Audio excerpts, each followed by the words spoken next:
Thank you for joining me today. I'm Madeline Blair, and this is Unlocked, a show all about opening possibilities so that when you're hit with the unexpected, you have options. Many times, have you ever been advised to just be yourself?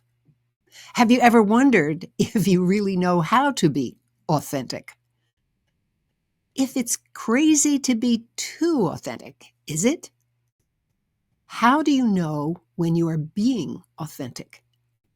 We're going to be talking with an expert who knows what it means to be authentic and how to help yourself and find that authentic being inside you.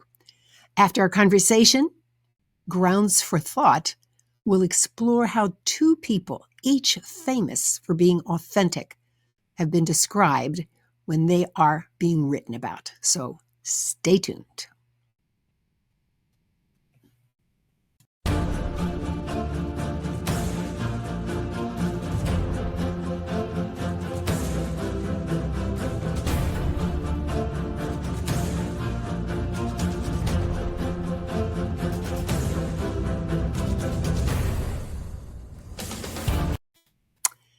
Welcome back. I'm Madeline Blair, and this is Unlocked, where today we'll be talking with Vinesh Sukumaran.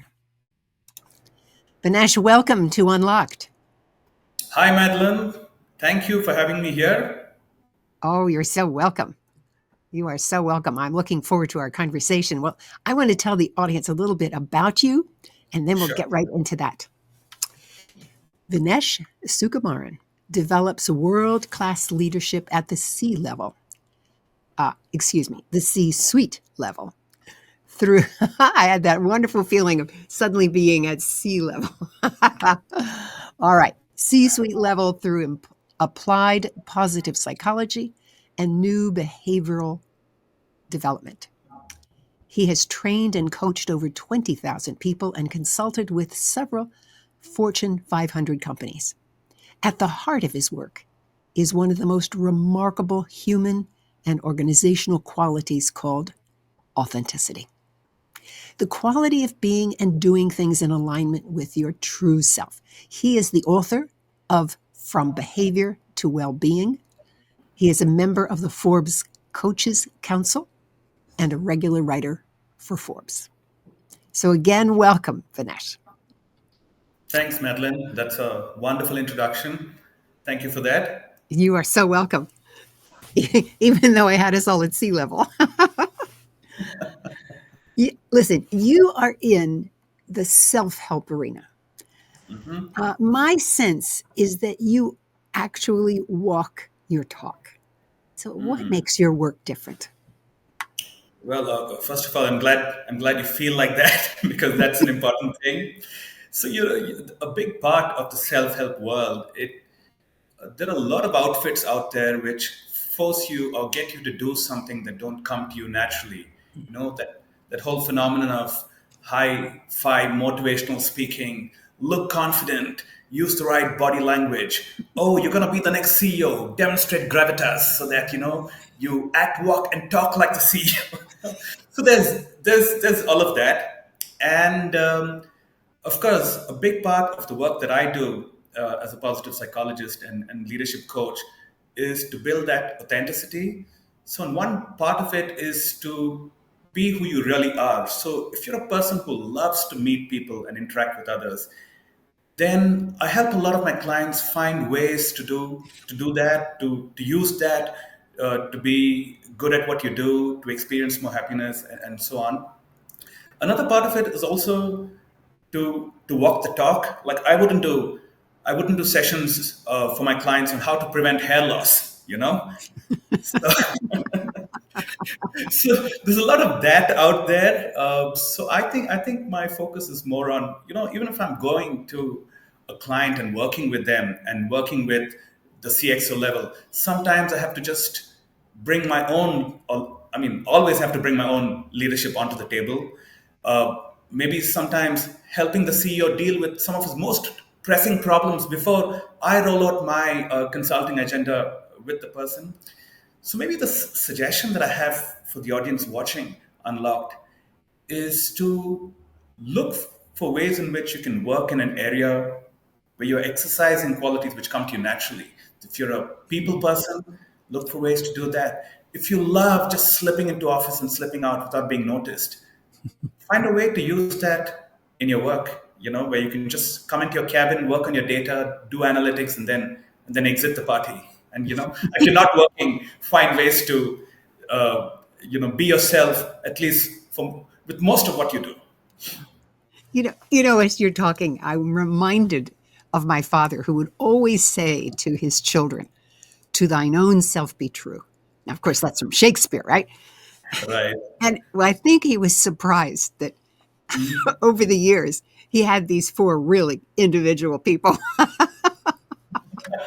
So we lived up to his admonition. Right. Yeah, that's wonderful. Charity begins at home before you get somebody else to be authentic. Bring your own authenticity into the party. Yeah. Yeah. Well, now, in your book, one of your chapters is called Wellness Behaviors Precede Well-Being. Talk about this thing of behavior and well-being and how they're linked. Yeah. So, just to give people who are watching this some sort of backdrop, for a long time, one of the schools of psychology, which was popularized by the Harvard psychologist B.F. Skinner, was called behaviorism, which said behavior is everything. So in the book, I talk about behavior as anything that you do. All right. But also, behaviorism came towards the tail end of uh, the spectrum, where Freud had all these ideas about what happened to you in childhood, and how that could impact your psychology later. But there's also cognitive psychology, which respects things like imagery, drives, passion, just thoughts, memory, and so on. So, in the book, I define behavior as anything that you do, something that you do physically, like if you show up on time every time, that's a behavior. If you wake up early, that's a behavior. If you smoke, that's a behavior, and so on. But also something that you do only in your head. You come to work on Monday morning, and there are so many emails, and you say, "Oh my God, so many emails!" Only in your head.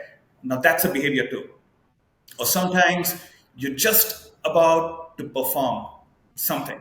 You're about to go up on stage, about to play a sport, and you're imagining all these things happening only in your head. So that's behavior too. So that's the way in which I define behavior. And this whole idea of wellness behaviors precede wellness, it came to me because I was coming back after a New Year party one first January morning, and I saw all these people jogging and running. So many people on the street, and I happened to be on that exact same road uh, a month or 2 months from then, and suddenly this whole crowd had vanished, and I realized the people on the 1st of Jan were the ones who made New Year resolutions. The people probably running in Feb or March are the people who've been running even November and December the previous year. So the important thing is to have, very rarely does, if I just pick the usual suspects, something like, say, diet and exercise, uh, people don't fall out of a diet, or miss their diet because the right food is not available. Because if you're thinking about a special diet, you're already on the right side of the poverty line.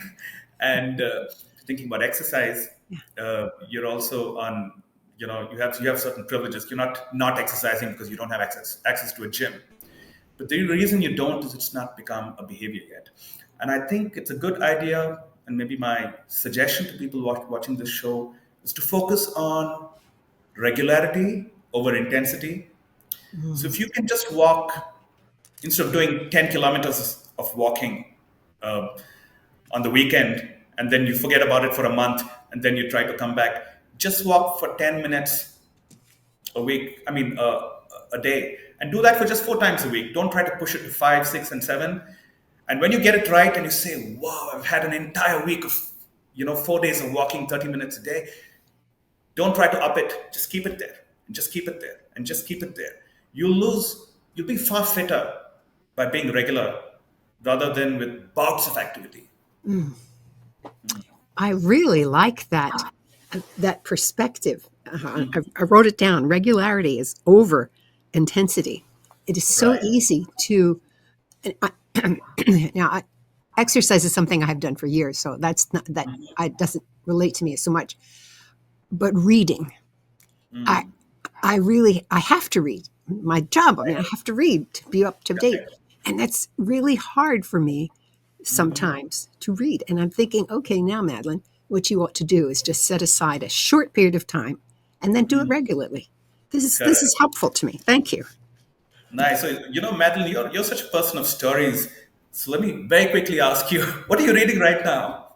What am I reading right now? Yeah, Oh yeah. gosh, actually, I just read a book called Thoughts on Design by Paul Rand. In fact, Okay. I'm not going to talk about it. Well, I'm not going to talk about it today, but in a future show, I'm going to be using this as part of a Grounds for Thought piece. Okay. This is a wonderful book. It turns out it was written in 1940 and by a man named Paul Rand, who was a designer himself. And his book was so instrumental that I was reading the third edition. Now, mind you, the first one is somewhere in the 40s. This this third edition was in let's see, was it 2000?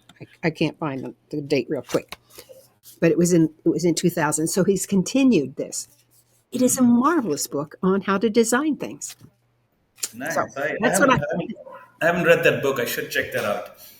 it's an interesting one. So that's the one that I've been reading. Thank you for asking.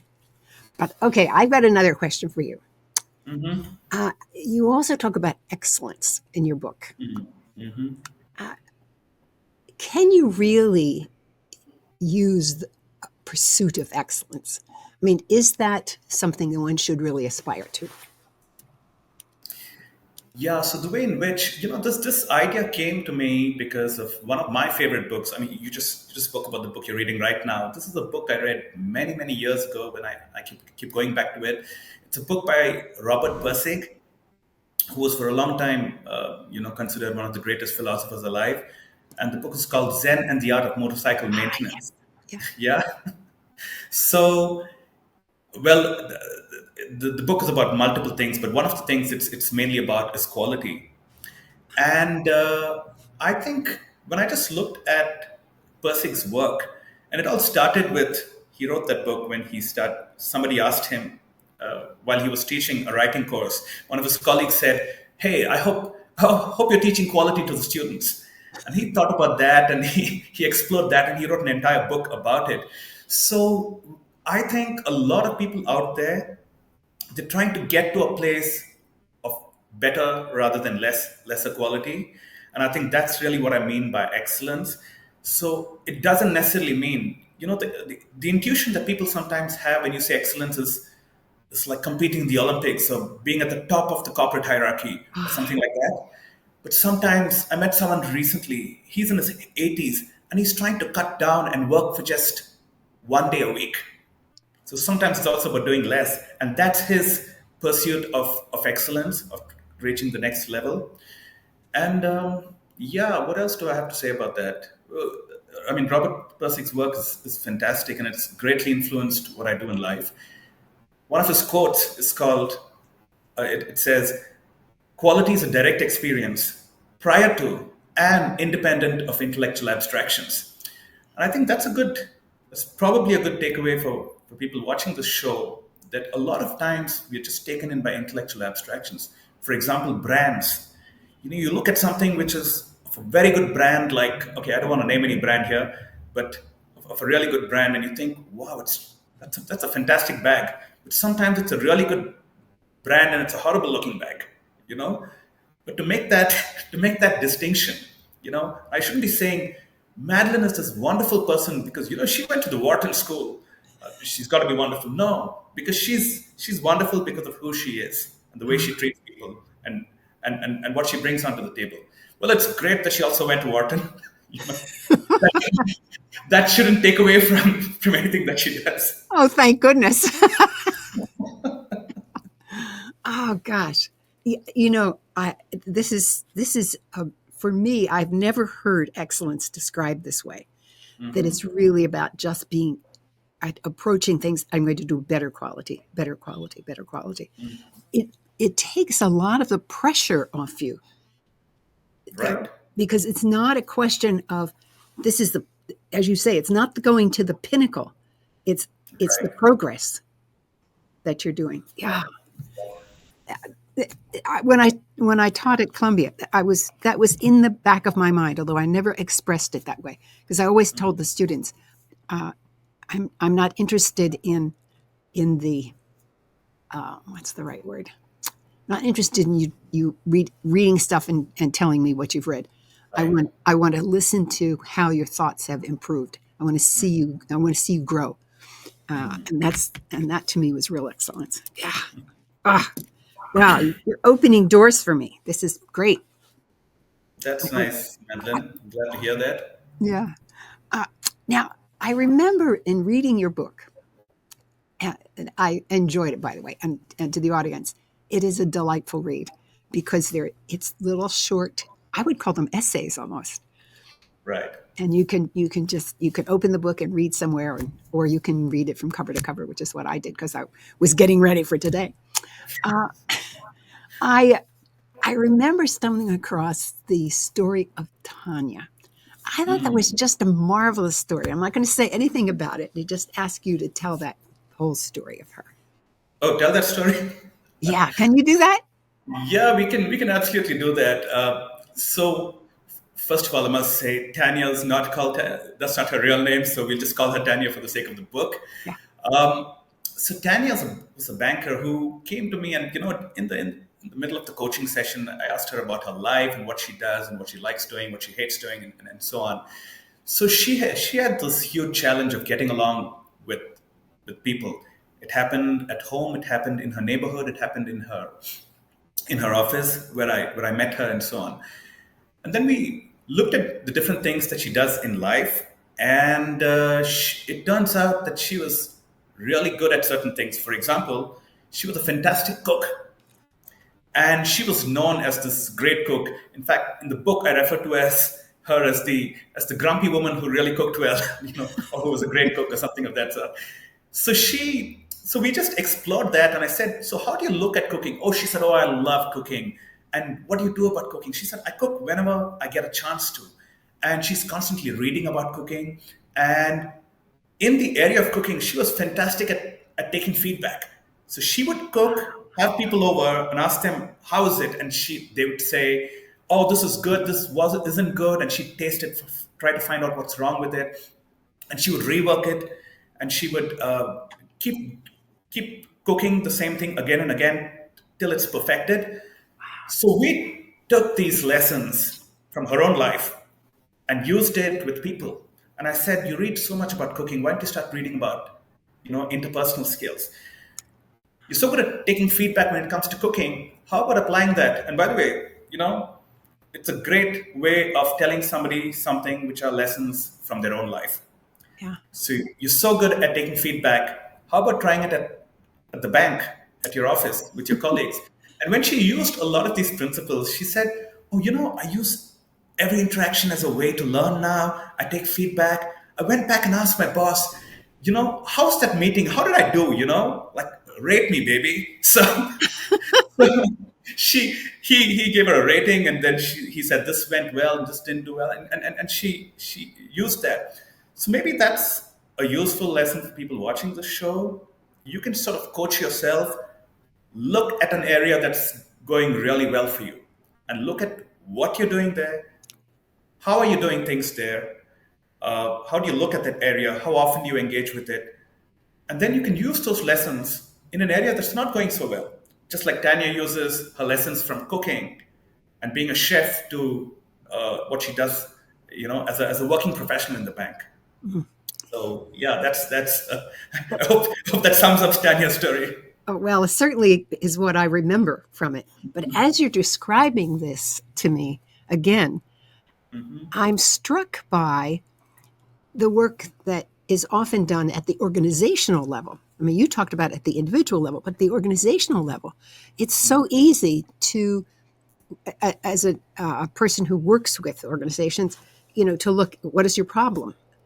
And what really works is when you ask the organization, all right, that's what you aspire to solve this, but what is it that you do well? And they Correct. begin to explore that, and they discover they have all kinds of things that they can do Right. to solve the problem. So there is a real similarity, but I love this example where she could take the feedback in cooking, and Yep. and then it was so easy for her to say, well, I do it the other way too. And Right. there's another lesson here. I'm thinking of it from the perspective of someone pursuing a career. Okay, how do you get feedback? Well, sometimes you just ask. I love the fact that she went into her boss and said, "How did I do in that meeting?" Right. Because I can tell you, as a leader, as a boss, I loved it when people would ask me that question. Right. Uh, they very rarely did. Yeah, the beautiful thing about this method is, it's based on the fact that people are perfect just the way they are. There are parts of you which are so perfect, and you have to just learn those lessons and use them in those areas where you're struggling. Vinesh, you are frozen, and I'm just going to. There now. I can see you again. So if you would say that piece again. Yeah, and it's based on the fact that people are perfect just the way they are. There are parts of you which are so perfect and you're doing so well. You have to just learn what you're doing there and use it in other parts of your life, and that's really what this is about. I just last night I was listening to Margaret Wheatley. You probably know Margaret Wheatley, who's written her first book was written in 92 or 93, something like that, called Leadership in the New Science. But she's written like 12 books since then. Well, last night she was talking about her most recent one, and she said it's absolutely essential for us today to develop within ourselves the understanding that every person can contribute. Now, she said it differently, but that's what that was the message I got. Do I always see people as being able to contribute to something, Right. or do I look at the difficulties? Yeah. So you're saying Oh the yes, same oh, thing. yes, absolutely. There's this wonderful story in a book by Elizabeth Gilbert called Big Magic, where she meets this really old lady called Winifred, who's in her 90s. I think she's 93 or something like that. And I'm probably getting the numbers wrong, but this is the essence of the story. And she's full of life, and it's her birthday. And Elizabeth Gilbert goes and asks her, "How come you're so full of life? What's your secret?" And she says that she's always been learning. And when she's about a little after her 80th birthday, she got interested in the Mesopotamian civilization. So she read every book about it, she watched every video about it, she went to every seminar in the world. And in about 10 years, she becomes the world leading expert. And there are people from other universities who are doing a PhD who are there to interview her, and channels want to interview her. And Elizabeth Gilbert says that 10 years is enough time to do a master's degree and two PhDs. If you pursue anything, if you pursue anything for that long, you'll just get pretty good at it. Great. Well, there's another phrase in your book which I'd like you to expand on, because we kind of throw it around. What does psychological well-being mean? Well, I just noticed that you could be really fit with a six pack, lean, muscular, and if you're really gloomy throughout the day or if you're depressed, nobody's gonna call that well being. So there's this huge mental dimension, and that's what I call psychological well being in the book. But I think a model that comes from my field of positive psychology, which really supports that, is called PERMA, PERMA. So it's also something that anyone can use if they're trying to find their ideal job, uh, how to get the best out of life, how to just increase your own level of well-being and just live a good life. So P stands for positive emotions. So the more positive emotions you experience through the day, you'll live a better life. If you're looking for your next job, people think about these grand visions. Where do I want to be in 10 years? But the real question is, how do you want to spend your day? You know, and if you can spend your day experiencing more positive emotions, that's a better job. And that's a better life overall. So P is positive emotions. E is engagement. Are you getting into office and just watching the clock and it's still Monday morning? you know or are you engaged, and are there what are those moments when you just lose yourself in what you're doing and time stands still, and you've been doing it for 3 hours and it feels like 20 minutes. And I think those moments are really important. They're really therapeutic. The popular psychologist Mihai Csikszentmihalyi called it flow. So the more you can be in flow, the better is the quality of your life. That's another part of psychological well-being. So that's PE, and R stands for relationships. The quality of your life is the quality of your relationships. It doesn't matter that you have 200 friends who you can connect with, or connections on social media. You know, do you have those two people in your life who you can talk to and tell them everything that's going on in your life and share your problems with, or ask them for advice, or just tell them something very blatantly, saying that, I've never felt this way before, but finally in life I'm feeling uncertain. What do you think I should do? So there's relationships. The other part is meaning. Does your work and life make sense to you? And typically, something that people can do is to commit to something larger than themselves. A lot of people, when they go up the ladder or the Maslow's hierarchy of needs, they reach a point where things become meaningful when you help others. Life becomes meaningful when you buy somebody a wheelchair. And when you donate 10 wheelchairs, it just feels awesome, like you've never felt before. So there's meaning. And finally, there's also accomplishment. That's PRMA. A stands for accomplishment. Anybody, whether you're trying to be the next CEO, or you're trying to be a mom or a dad, or a good child, or do your exams well, or if you want to just go meditate in the mountains and reach enlightenment, everyone's trying to accomplish something in their own personal space or in their own world. And I think if you can do these five things, if you can keep these five things in mind, you can find your perfect job. And that's really what I help a lot of my clients do. You can live a good life, and it's a good set of optics to see the world through. As you were talking, I was writing it down, but I missed the first two, the P and the first P and I guess it's an E. Oh yeah, so it's PERMA, PERMA. P Yep. stands for positive emotions, E Ah, stands for engagement, ah, R stands for relationships, M stands for meaning, and A for accomplishment. ah, okay. This is good. This is good. All right. Positive emotions. Yeah. All right. I like that. It's a great frame to think about things. And if you think you want to work on something, you just pick one of them, see Right. what you can do. All right. Well, the other thing I saw in your book, and I mentioned this to you when we were discussing this earlier, you have a section that's about visualizing things. And I think it's one of the best set of actions for doing this. And I say that because so many times I'll be reading and it says, okay, now sit down, be comfortable, and focus on your breathing. And that's it. I mean, that's supposed to be how you get into this, Right. visualization. Whereas you take it and you take additional steps. And I just think it's great because I actually was able to to get to some calm, if you will, through it. it. What inspired you to put that in there and to be so explicit? That's what I love about it. It's explicit. Yeah, so a lot of the work that I do, the whole field of coaching really, has a strong presence in the world of sport. And there they have a lot of guided imagery. Imagine you're doing the jump before you actually do it. Imagine winning the race before you actually do it, and so on. So that's one dimension. There's also, even simple things like if you just spend a couple of minutes in the morning visualizing what you're going to do through the day, just going to find it a lot easier to get it done actually. And I think that's really what I talk about in the book.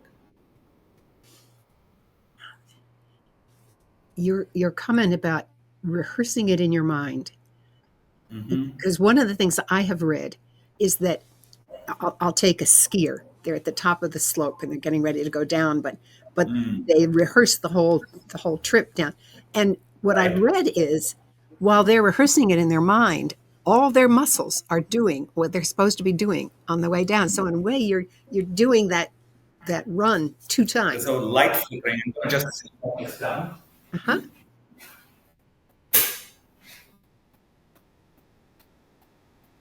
Okay.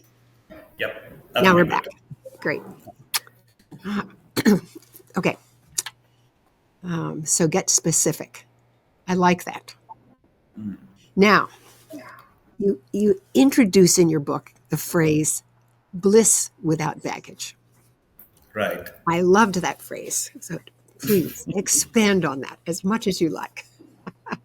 Oh, so you that actually comes towards the end of the book, and I noticed this with a lot of people that just taking time off, and I explore a couple of ideas in that section of the book. People have to be doing something constantly, and there are a lot of people like that. Not everybody, of course. During the pandemic, there you go.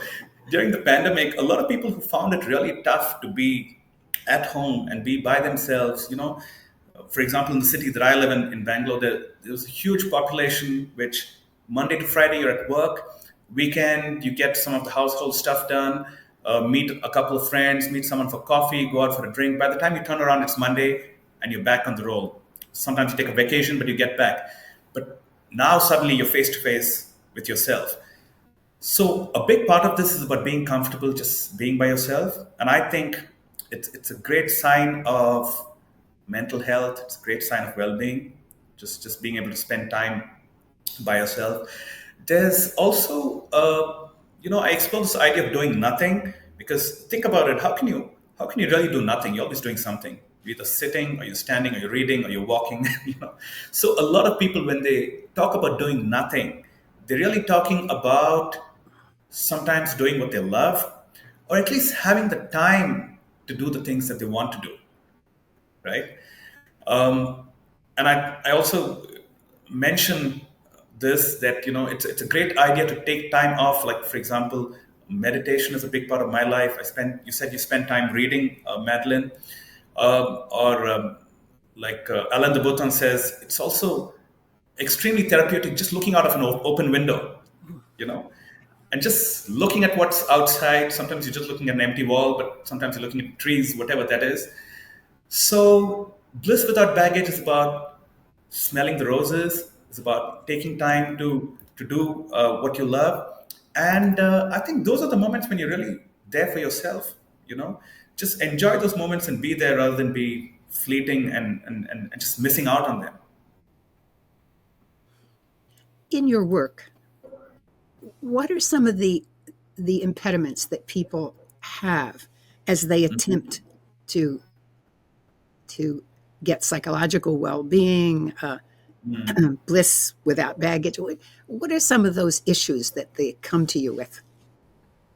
See, I think there is this one of the things I've noticed is people often postpone happiness. I have a chapter in the book called "Don't postpone, don't postpone happiness," and so they want to do it later. They're waiting to do it at some point, and I do talk about this idea in the book. And one is there are some things that you can only do now. There was a time when I'm talking about New Year's for the second time. But, on New Year's Eve, I had to be at this really big party and party like a rock star for me to feel like it was a good New Year's. But I sort of outgrew that at some point. Now I like to just be somewhere with a couple of people who I really connect with, and maybe drink some red wine and eat green olives.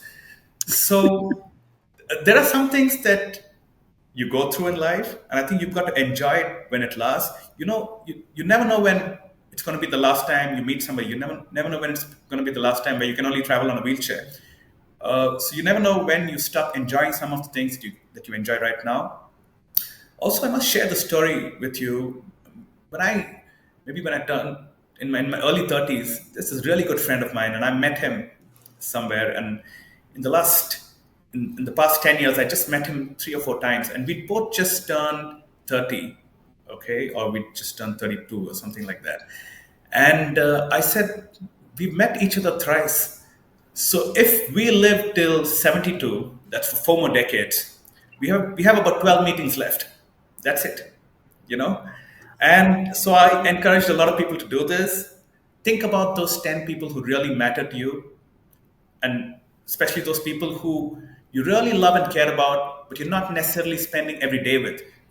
Sometimes people say, "Oh, it's my mom, my dad, my life partner, my 2 kids." Those are 6 people already. So think about those people who you're not meeting often enough. And sometimes, for example, if your parents are old and if you're living in another country, you might think you'll go back every year, but maybe you just have 2 or 3 meetings left. So it's a good idea to spend time with the people who matter to you and spend quality time with them. Do the things that matter to you while you can still do them. Don't postpone happiness. Ooh, that's a that's a big one. And when you look at the demographics of, there are a lot of people that are in that age group where, indeed, they're not only do they have 4 decades with only 12 meetings, but they may not have 4 decades. Yeah, that too. the the other thing that struck me as you were talking was, you know, you said two friends at some point that you could say anything to, and I I think sometimes we expect to have a lot of people that Right. we can talk to. And as you said that two friends, I immediately the two friends in my mind just popped up. I knew exactly who they were, and we probably talk once a week. Wow. Yeah. Nice. Yeah, that's. I think we've really got to be grateful to have those people in our lives, Mm. because I notice every now and then, I meet people who don't. They have a lot of people in their life. They don't have enough people to talk to open Mhm. up with, to share something really private, personal, and humiliating with. So Mhm. I think it's important to have those people where it's too late in the day to judge Madeline, because I've known her forever and I've seen her good, bad, and ugly sides. So it's great to have those people in your life. Yes, yes, it is because they can remember when the good times. Right. Hmm. But this has just been so fascinating. Uh, I want to come back to that comment about the issues, because so many people. Well, I mean, I work in the area of resilience, where I really want people to understand there is a resilient leader inside every one of Right. us. Because to Right. me, resilience is that space that Viktor Frankl talks about between stimulus and Mhm. response, where we can choose how we will respond. That's where Right. resilience lies. And I'm wondering is if you would comment on that use of the word, of that definition, and relate that to, say, mental toughness. When we're talking about all kinds of mental wellness, psychological wellness, but this mental toughness, is that the same thing as resilience? Yeah, so I think mental toughness has different dimensions to it. Resilience, particularly, is about uh, coming back after defeat, after hardship, after tough times, after being bent down or pushed down. And I like the term that you use in your book, Unlocked, Madeline. I've read it. You say it's not bounce back, it's jump back. And the Yes. word jump has this self initiated Right. element in it. I'm totally with you on that, because I think sometimes when you're down in the dumps and you want to exercise resilience, you've got to exercise resilience. It's not going to just show up, because if it showed up automatically, you wouldn't feel defeated, you wouldn't feel down, right? So you've got to dial that up. Also, on the point about Viktor Frankl, and I mean, by the way, Man's Search for Meaning is one of my favorite books, and to be in that space, it's also important to practice that time and again. I was sharing this with somebody, and he's a very senior coach. He's in his 80s, and we were talking. We were having lunch together, and he said something, and he said, "Oh my God, what is it that I wanted to say? It's gone out of my head." Oh, by the way, Madeline, this is my next article. It's going to come on Forbes, but you're hearing it before that. All right, good. So, and I said, I was going to tell him something, and I said, what is it I was going to say? And it went out of my head. And I told him my theory on this is, we pick up our phones. I pick up my phone to call you, and then I see a WhatsApp message, and I get distracted, and then I do something else, and then I go to LinkedIn. Now we sort of practice this many, many times every day. And guess what happens? It gets hardwired. So now you're trying to say something, and then you don't know what that is. And I started noticing this much more in the last maybe 10 years. Okay. And I don't have empirical evidence for it, but I've seen this happen. So I think, to come back to resilience, it's good to have that awareness, constantly be aware of, well, this just happened. I just got this email. I'm choosing Yeah. to mark it as unread and come back to it later, because I realize at the end of the day, when I get a complicated email, my tendency is to hit back. But if I wait and come back to it the next day morning, I respond differently. And there, the Victor Frankl's face is an entire night of a good sleep. Oh, I have to tell you, almost nobody has called to attention my use of the word jump back. So thank you for that. Because to me, it is all about, it's your initiative that starts it. It's not just that you Right. you are pulled back yourself. All right. Last question. In your book, you talk about the value of art. Right. Why does that help us? The value of art. Yeah. Yeah. So I have. I've been painting since I was a kid, and I sort of stopped in between. I might get back to it much more seriously at some point. I used to have an art website at some point, but I decided that I have to focus all my energies on one thing, and I think art is important because it has a lot of qualities. This popular phrase: "How you do anything is how you do everything," and sometimes to practice being present, instead of telling somebody, oh, why don't you just be present, you just get them to draw something and draw it the second time, or just color something. They're going to be present and with it. You have to just be present to get that done. So art has a lot of qualities which helps you build the right sort of things which you might use in real life. For example, just being experimental. If you're not a person who wouldn't try out, if you're a person who wouldn't try out something new, you wouldn't try mixing colors randomly on the canvas. You'd want it very structured. And you can tell a lot about a person's preferences and styles by just looking at the way they do art. um, art's also a great break from what people do on a day-to-day basis, unless you're a painter or you're an artist, then you want to break from that. But since most people are not, it's a refreshing break from that. I think art is also a good way for you to try out something in a low-pressure IKEA showroom like environment, Yeah. where how do you start something and take it to completion, and start this really complex piece of art and take it to completion, and by doing that multiple times, you're practicing completing what you started, and then you can bring that back to work, and you're exercising that muscle in a fun way, and then you can bring that back to your practice or your leadership or your sport.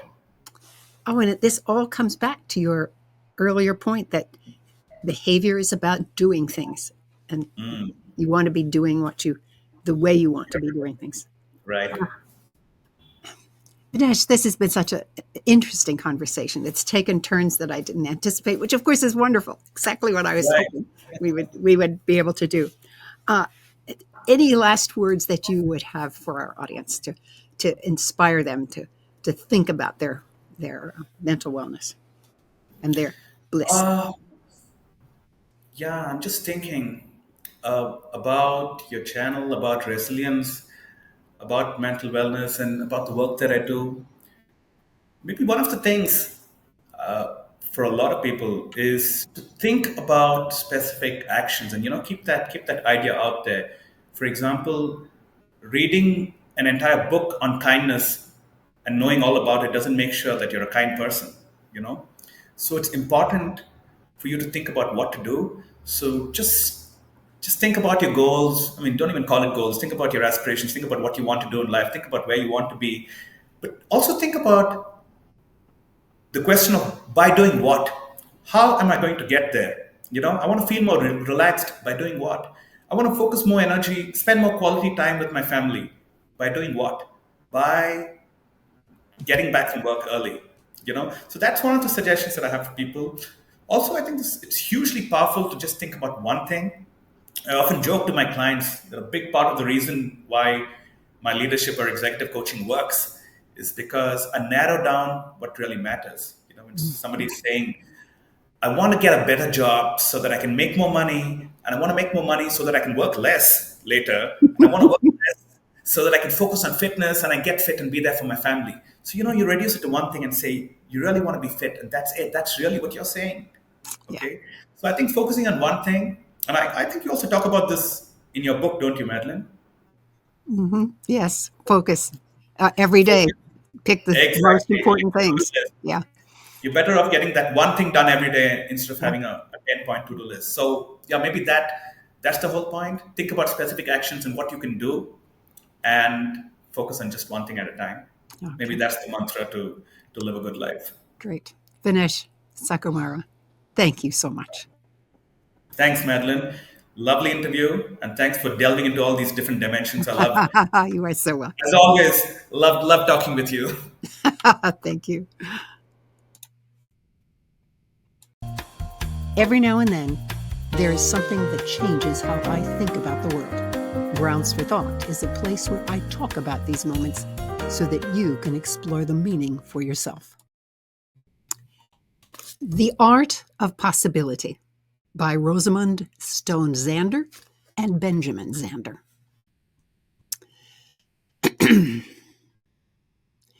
I remember the day I went to NASA, NASA's Goddard Space Center, and to hear Ben Zander.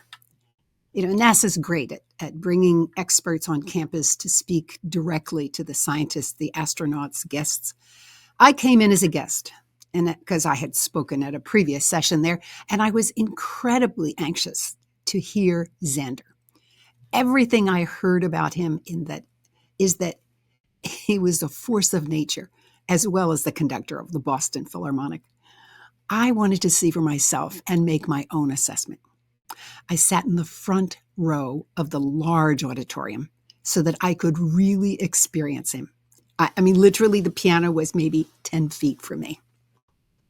Okay, the lights dimmed, and from the back of the auditorium, a huge voice announced that he was here. I don't remember exactly what he said. I just remember feeling as though a tornado had just entered. By the time he came down the aisle, bringing this swirling energy, he sat down at the piano where he immediately began to play the birthday song. He sprang up and invited us all to sing together the birthday song. Now, I don't know about you, but crowds that are not used to singing together don't really sing very well. But I have to tell you that Zander directed us to a point that the audience was no longer mouthing the words softly, "Happy birthday to you." No.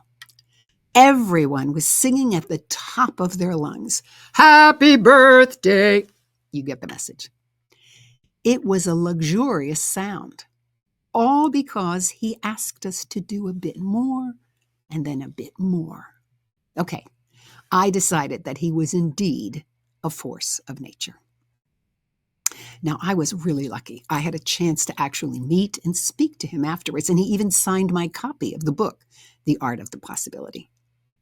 The book about his philosophy of how he can transform professional and personal life. The key lesson that came from it for me began like this, quote, "Often the person in the group who articulates the possibility is dismissed as a dreamer or a Pollyanna persisting in a simplistic, glass half full kind of optimism.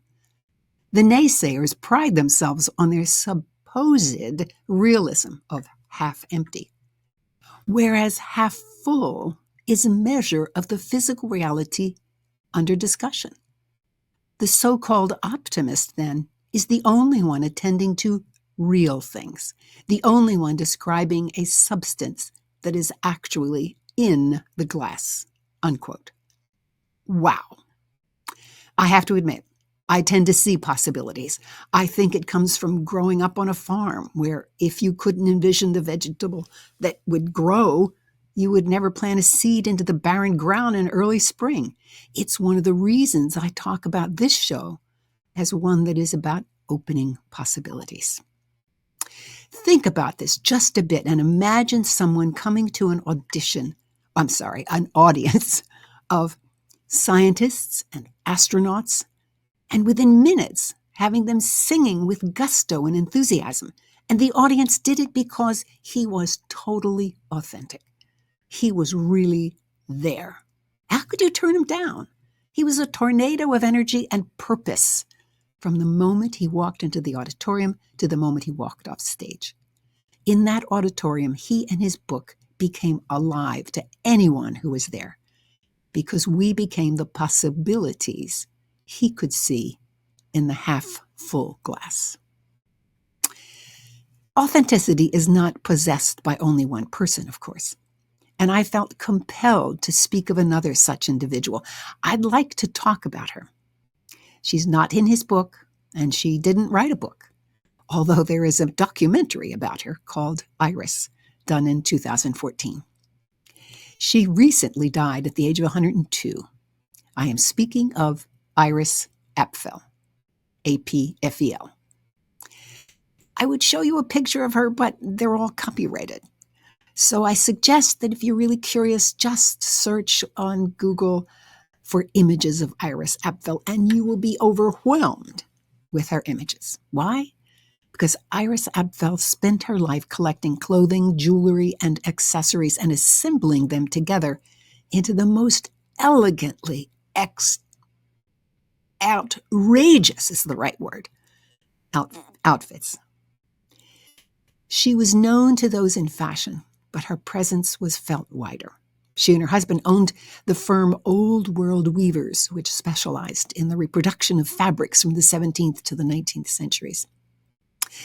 But the reason I cite her is that she was able and willing to dress as she wished in a manner that was unmistakable, singular, and extravagant. She was authentic from tip to toe. There are so many possibilities for us to explore.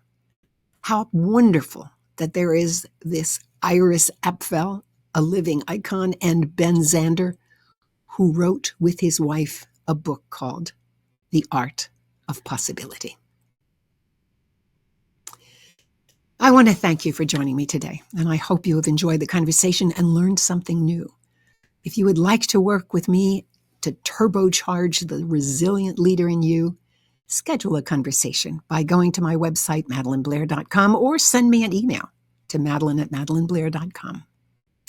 And if you're on YouTube, please click the like button. And if you haven't done it already, subscribe so that you won't miss any of the amazing guests I talk with each week.